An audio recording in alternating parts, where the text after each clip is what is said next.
Halo, selamat berjumpa bersama saya di channel Halo Tekno.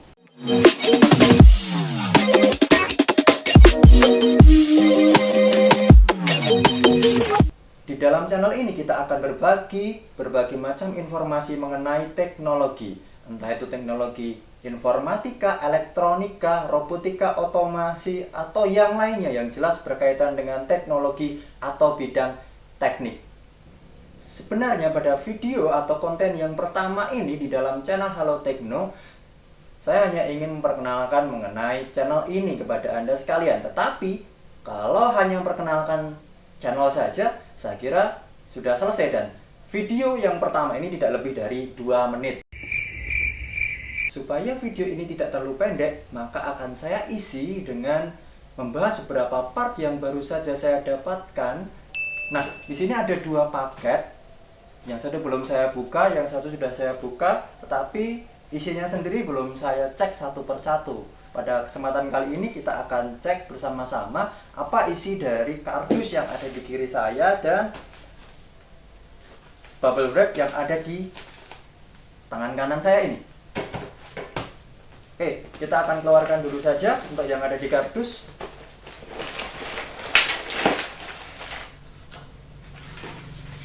A few moments later. Sudah saya keluarkan dan isinya adalah komponen-komponen atau modul-modul elektronika. Atau teman-teman yang punya hobi di bidang elektronika maupun robotik pasti sudah terbiasa dengan plastik-plastik semacam ini. Kita akan coba cek satu persatu apa saja part-part ini dan fungsinya untuk apa saja. Untuk modul yang pertama, ini adalah modul driver motor DC. Modul driver motor DC IBT. Jadi ini adalah modul driver motor 1 channel. Untuk ratingnya, driver motor DC ini dia bisa handling arus sampai 43 ampere, cukup besar. Tegangan yang dapat dihandle atau rating motor yang dapat digunakan itu antara 6 volt sampai 27 volt DC. Salah satu driver motor yang lumayan powerful dan bisa digunakan untuk mendrive motor dengan current yang besar. Nah, kita lanjut untuk komponen yang kedua atau modul yang kedua. Nah, ini coba saya buka dulu.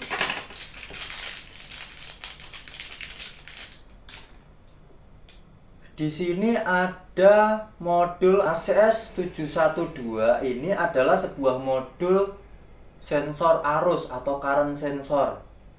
Nah, untuk sensor arus ini sendiri memiliki 2 rumpun pin. Ya, di sini ada pin, ada VCC, ground dan out. Ini merupakan sumber dan output. Ya, sumber untuk menyalakan, di sini ada IC untuk pengolahnya. Ini adalah sumber untuk menyalakan IC, lalu ada output dari pengukuran current atau arus itu sendiri. Lalu di bagian terminal blok yang warna hijau ini adalah tempat di mana kita bisa menghubungkan sensor ini dengan arus yang mau kita ukur. Output dari sensor ini sendiri berupa output analog. Nah, analognya ini konversinya adalah setiap kenaikan 66 milivolt itu sama dengan 1 ampere. Jadi kalau yang diukur itu mengalami kenaikan 1 ampere, maka pada sinyal outputnya akan mengalami kenaikan 66 milivolt. Range-nya dapat mengukur current atau arus sampai 30 ampere. Nah, ini device kita yang kedua. Lalu kita lanjut device kita yang ketiga. Saya buka.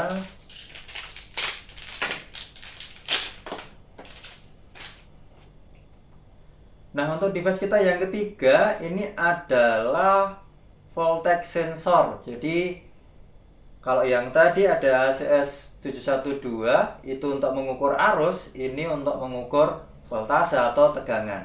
Range pengukuran untuk voltage sensor ini sendiri ini maksimal adalah 25 volt. Jadi tidak bisa lebih dari 25 volt. Maksimal 25 volt saja yang bisa diukur. Ini untuk device kita yang ketiga adalah voltage sensor. Kita lanjutkan untuk device yang selanjutnya atau untuk modul yang selanjutnya. Saya ambil yang agak besar sekarang. Nah, ini adalah driver TB6600. Ini juga salah satu driver motor DC, hanya saja berbeda dengan driver motor DC IBT. Driver motor TB6600 ini adalah driver motor DC stepper. Nah, untuk speknya sendiri, driver ini dapat menghandling motor dengan range tegangan 9 sampai 42 volt DC. Jadi, untuk pemilihan motor dengan tegangan 9 sampai 42 volt DC dan arus maksimalnya 4 ampere akan sangat cocok jika rekan-rekan memilih driver TB6600. Oke, kita lanjut untuk modul atau komponen yang selanjutnya. Ini adalah sensor ping atau sensor ultrasonik, di mana biasanya sensor ini digunakan untuk mendeteksi jarak. Yang kita punya adalah produk dari Paralak. Ini ada 3 pin di sini. Yang pertama adalah pin ground, yang kedua adalah pin VCC atau 5 volt, yang ketiga adalah pin sinyal. Seperti yang kita ketahui, penggunaan sensor ping itu biasanya menggunakan metode trigger dan echo, karena di sini ada satu transmitter dan satu receiver, di mana transmitter ini nanti akan memancarkan gelombang ultrasonik yang nantinya jika ada benda akan dipantulkan dan gelombang itu kembali kepada receivernya. Nah, ada sensor ping yang punya 4 pin, sehingga pin echo dan triggernya itu akan terpisah. Sedangkan pada produk Paralak ini, pin echo dan trigger itu menjadi satu. Nah, bagaimana teknik untuk menggunakannya? Tentu tidak akan kita bahas saat ini karena pasti membutuhkan waktu yang lebih banyak. Nanti kita akan bahas secara lebih detail pada konten yang berikutnya. Kita lanjutkan untuk modul yang selanjutnya.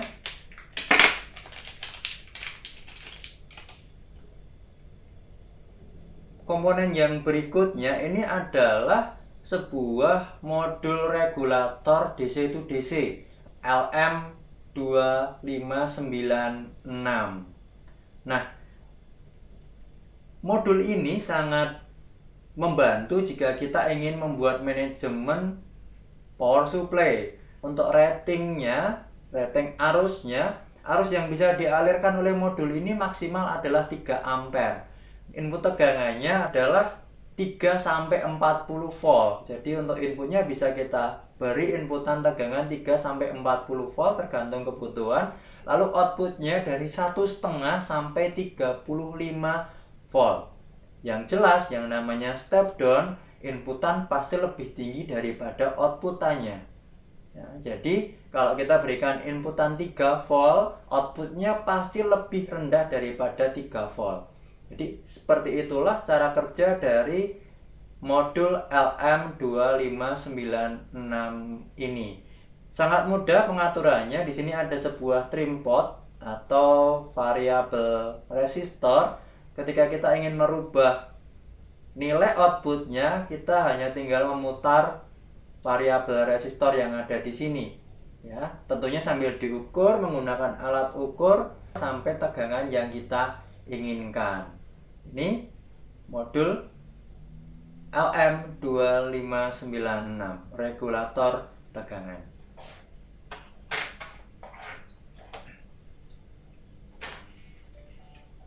Kita lanjutkan untuk komponen yang berikutnya.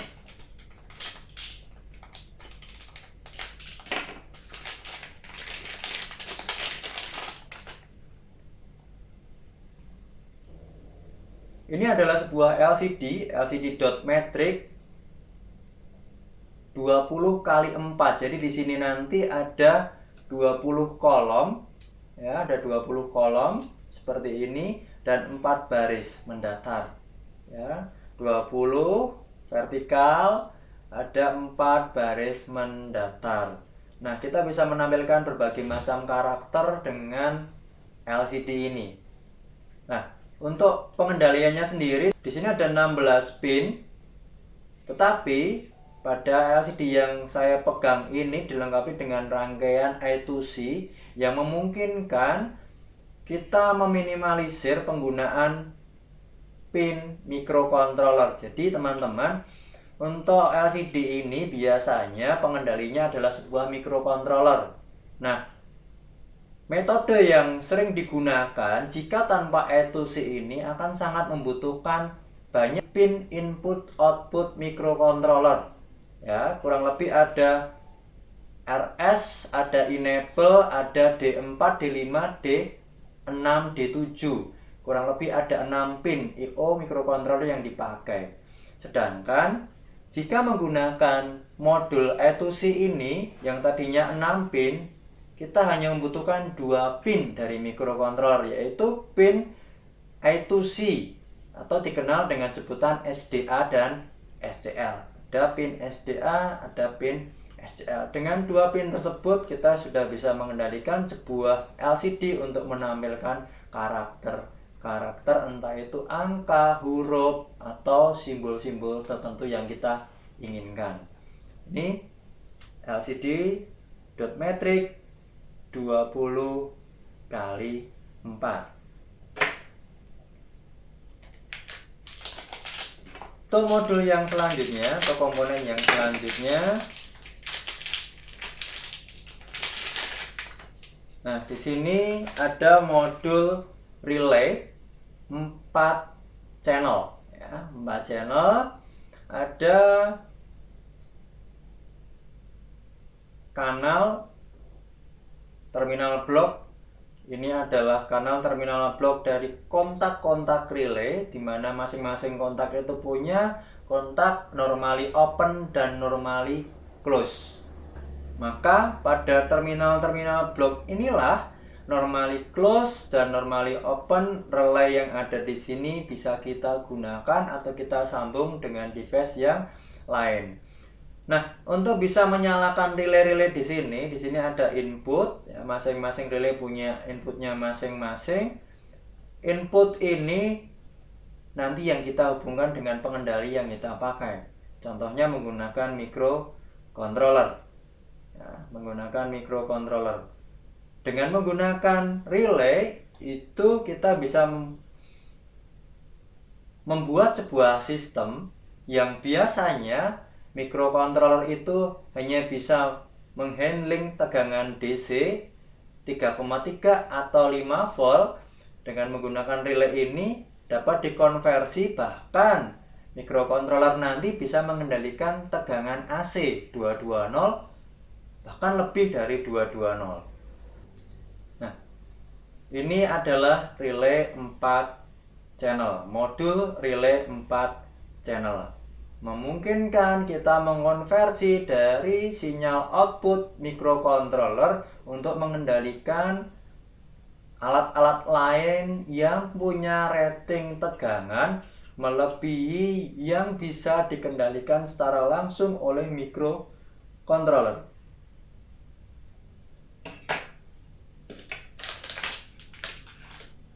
Lanjut lagi, ada yang kecil-kecil.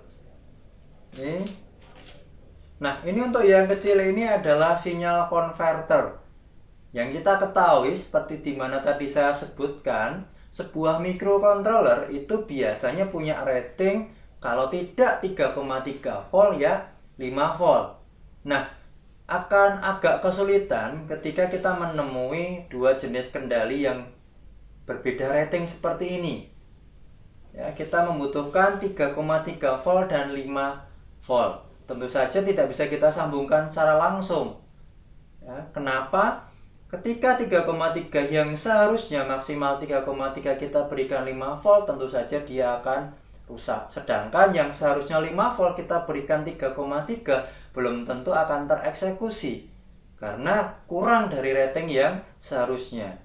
Maka untuk mensiasati itu ada sebuah modul yang namanya sinyal converter, di mana dengan modul ini kita bisa mengkonversi tegangan atau sinyal 3,3 volt menjadi 5 volt maupun kebalikannya dari 5 volt menjadi 3,3 volt.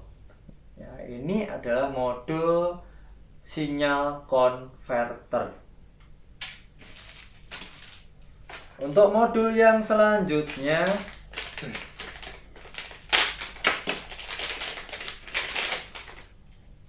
nah, ini adalah modul Ethernet Shield. Ya, di mana modul ini kompatibel dengan board microcontroller Arduino. Ya. Nah, seperti ini bentuknya. Jadi di sini saya punya Arduino Uno. Ya, kita akan bahas Arduino nanti. Dengan menggunakan Arduino Uno seperti ini, kita bisa langsung pasangkan Ethernet Shield dengan Arduino ini. Jadi ini tinggal plug and play saja seperti ini. Dan dengan adanya Ethernet Shield dimungkinkan kita dapat membuat sistem yang dapat bekerja atau dapat berkomunikasi dengan metode TCP/IP maupun UDP. Jadi mikrokontroler kita dapat berkomunikasi melalui jaringan internet. Karena di sini ada konektor RJ45 atau konektor kabel LAN. Nah, ini adalah Ethernet Shield. Ya, seperti ini bentuknya. Oke, kita lanjut untuk yang modul selanjutnya.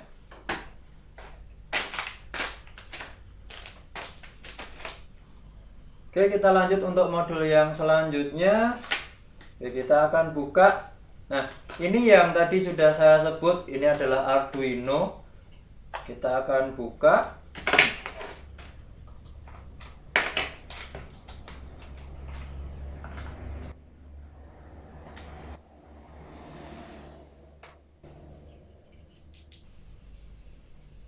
Ya, ada beberapa petunjuk penggunaan. Kita letakkan saja, kita bahas boardnya, board Arduino.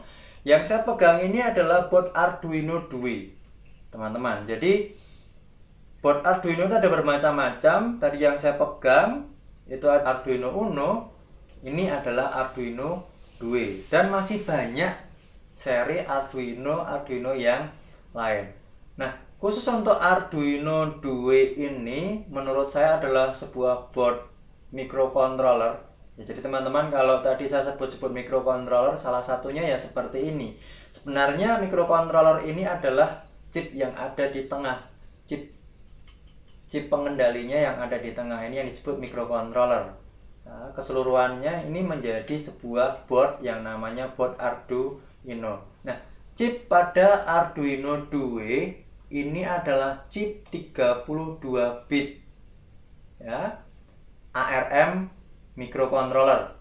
Ya, secara keseluruhan pada Arduino Due ini memiliki pin-pin input dan output. Jadi kalau teman-teman yang mungkin masih belum bisa membayangkan seperti apa microcontroller itu, ya kita bisa tempatkan microcontroller ini seperti komputer. Jadi dia punya input output. Kalau pada komputer itu ada printer, ada monitor, ada keyboard sebagai inputnya. Ini juga mempunyai input dan output.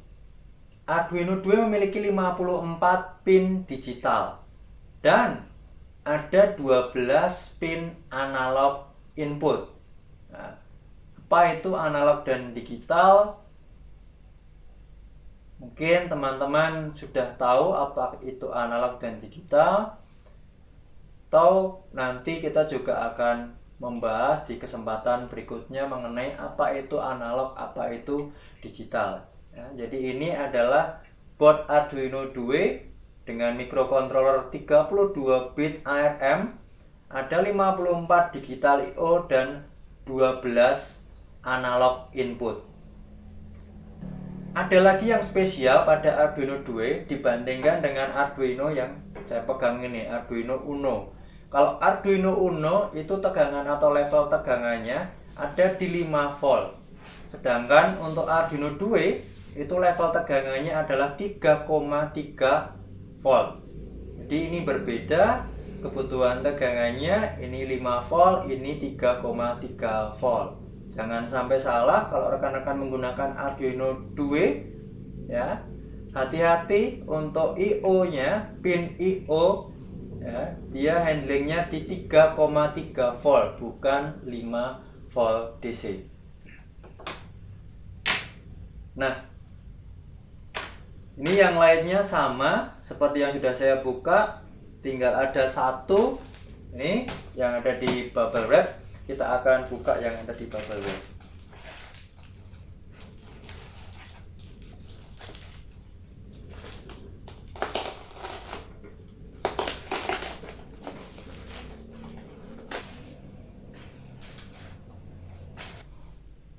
Nah, sudah saya buka. Komponen yang terakhir yang akan saya bahas di sini yang sudah saya pegang adalah motor stepper yang tadi sudah saya sebutkan drivernya adalah TB6600 ya. Motor DC ini nanti akan dipasangkan dengan drivernya, yaitu driver microstep TB6600. Untuk motor ini sendiri bedanya dengan motor DC yang lain adalah bisa kita kendalikan putarannya ya. Kita bisa buat derajat-derajat tertentu, jadi tidak selalu berputar continuous. Kita bisa membuat pergerakan setiap satu step, dan untuk NEMA 23 ini satu stepnya adalah 1,8 derajat. Jadi setiap kita gerakkan satu step, dia akan berputar atau bergeser 1,8 derajat. Nah, untuk ratingnya di sini maksimal current adalah 3,5 ampere. Sedangkan tadi drivernya bisa sampai 4 ampere.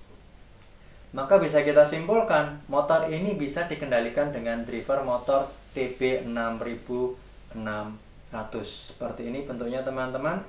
Jadi ini adalah sebuah motor DC juga, hanya saja kita bisa kendalikan.